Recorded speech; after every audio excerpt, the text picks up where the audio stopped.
Hello, Dixon Girls. Today we've got this book to review. It's Ian C Esslemont's Knight of Knives. Probably wonder what's so important about this, and it is because Ian C Esslemont is the co-creator of the Malazan setting. He was role-playing in this world with Stephen Erikson, the author of Malazan Book of the Fallen.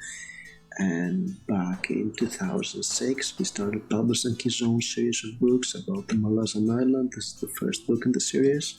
This is the 2008 edition from Banda Books. It's called Knight of Knives, and it's supposed to be the story of the knight that there was a change in power in the Malazan Island, where the Emperor Kilanved and his right-hand man Dancer disappeared. And this happened on a night, the night of the shadow moon, where there was a lot of weird events in the airport island of Malazan. And it sounds really exciting. I had bought the book back in 2008 or 9 when it first came out, but I had yet to read it because I was still reading the Malazan series, and I was like, I'll read it before reading the series, since I'm rereading the series next year in 2021 and 2022. Of course, if the world doesn't end by then, which is a huge possibility, seeing how 2020 went, I gave it a shot and I sat down and started reading it, and I was disappointed, to be honest. I was disappointed by this book. There was nothing wrong about it. It was well written, but it was definitely not what I expected to read.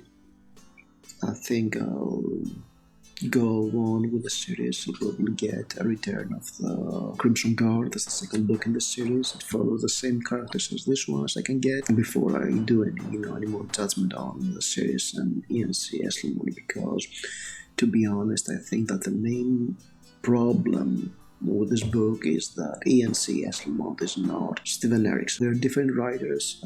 Ian C Esslemont has a much leaner writing style.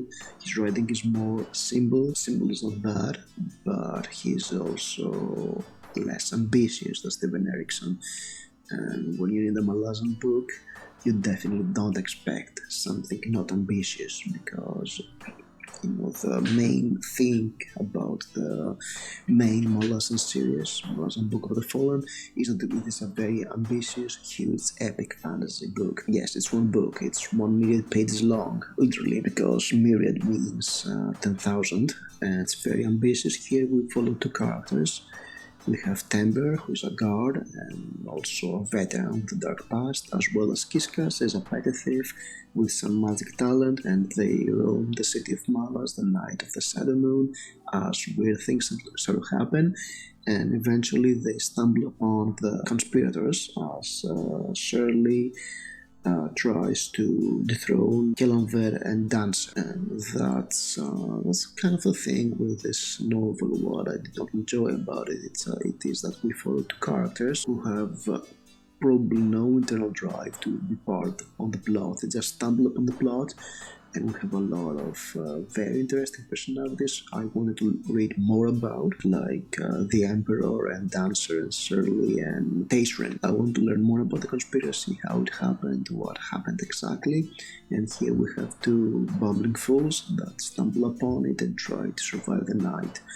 And you know what? It reminds me of a D&D module where we have all those important NPCs doing stuff around, and it's down to the players to watch the plot unfolding. This is the impression I had, and it's not bad at all. I think there were some very interesting parts, some good imagery here and there. The writing was solid.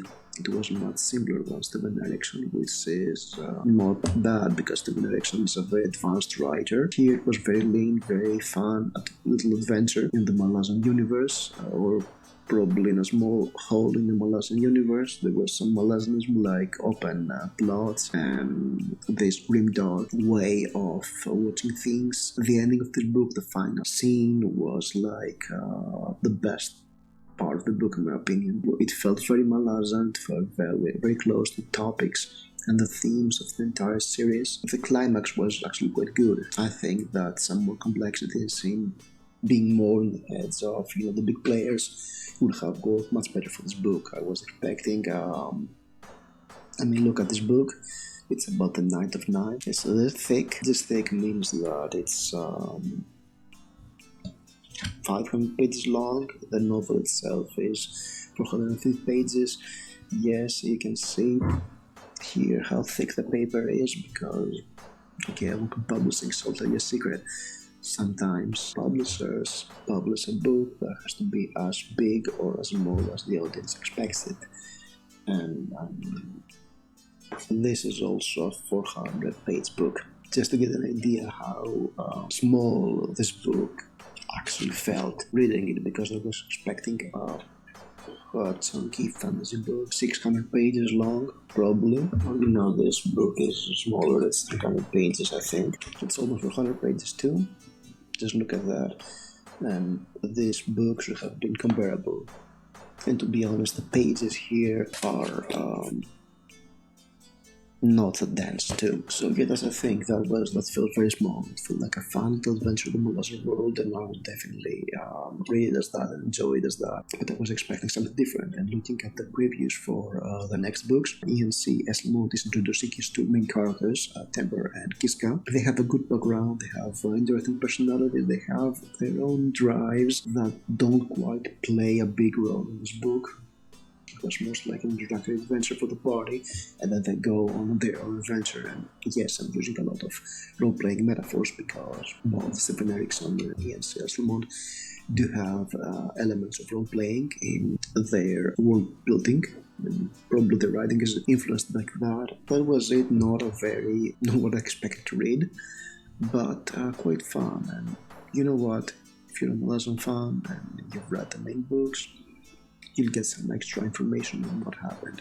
It happens a year after the first chapter of Garden of the Moon, but I think that it should be read somewhere after that House Gates, because not House Gates, House of Chains, because of some things revealed in House of Chains that are also revealed here, so you won't be spoiled about what happened to the Knight of Knives and what was the fate of the Emperor and Dancer. It's pretty interesting. And the Malazan book, I want to learn more about them after reading the Malazan books, because those two definitely are worth more time. And I think Esslemont also has a trilogy about building the Malazan Empire.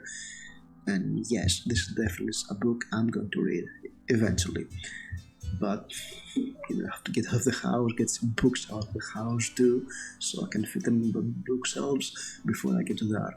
If you've read Knight of Knives, I'd love to hear your comments if you like this book or not. I know that some people said me that yes, Esslemont is different from Erikson before reading this. In Mike's Book Reviews Discord, as we're talking Malazan there too, but I'd love to hear your comments here on this video about the book, if you like it or not, if you want to read it or not, if you agree or disagree with me.